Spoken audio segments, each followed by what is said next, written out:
and welcome to this video tutorial. I'm Nuria. In this video I'm going to teach you about bootstrap containers. We are going to see 2-3 different bootstrap containers and compare them, how they are different from each other. So this is the website for bootstrap. You can go and check. We have different containers. Containers help us center a content or a web page in a web page. They help us center the content. Okay, so here you can see, depending on different screen sizes, we have different containers. So we'll see some of them by example. Here, for example, the container-fluid, it is all the time 100%. It takes 100% width of the web page all the time.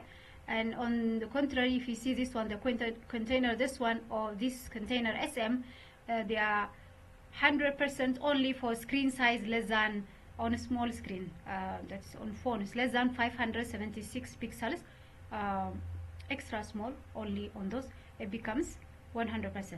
Otherwise it is going to be centered. Now you can see the others also based on the screen size. They have different breakpoints. For example, for the large, you can see that for screen size greater than or equal to 960 pixels, it is going to be centered, but when it reaches below this, it is going to be 100%. So let's see that with example. It gets easier with example. Class container. This is the default. This one and the SM are the same. So I'm going to place here a content. Lorem 30 top, and I'm going to place also an image.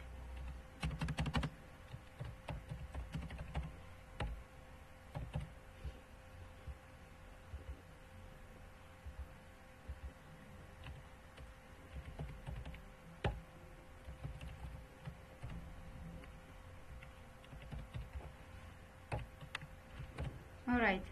So I'm going to compare two containers. I will copy this and change the next container to a different one, and then I'll show you the difference between them. Let's say this one is fluid. So what happens? Let's run this one and see.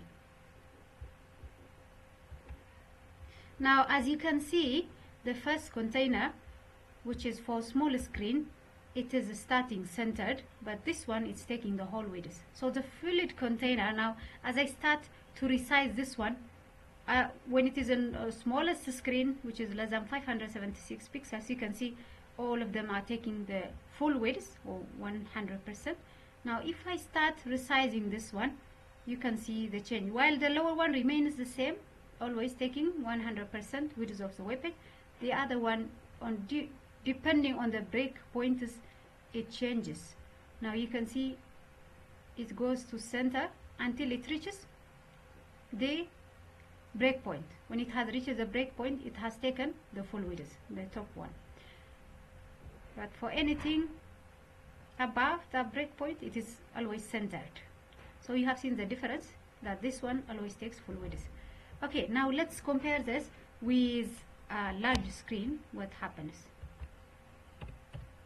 Now for the large screen, we expect that when it is 960 pixels or above, it is going to be centered, but when it's below that, it's going to take full width. So let's run this and see. Now this one is still above 960 pixels, so that's why you can see it is similar to the first one instead of the middle one. Now if I start making this one a bit smaller, it is going to take a full page.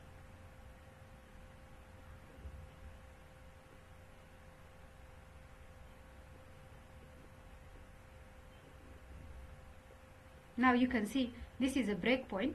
It has gone below 960 pixels, so the second and the third, they have become full width, while still this one remains centered. So you have seen the difference. And when it is a small screen, all of them are the same. Okay, if you found this video tutorial helpful, for more, click on subscribe, like and share. Thank you for watching. See you in the next video.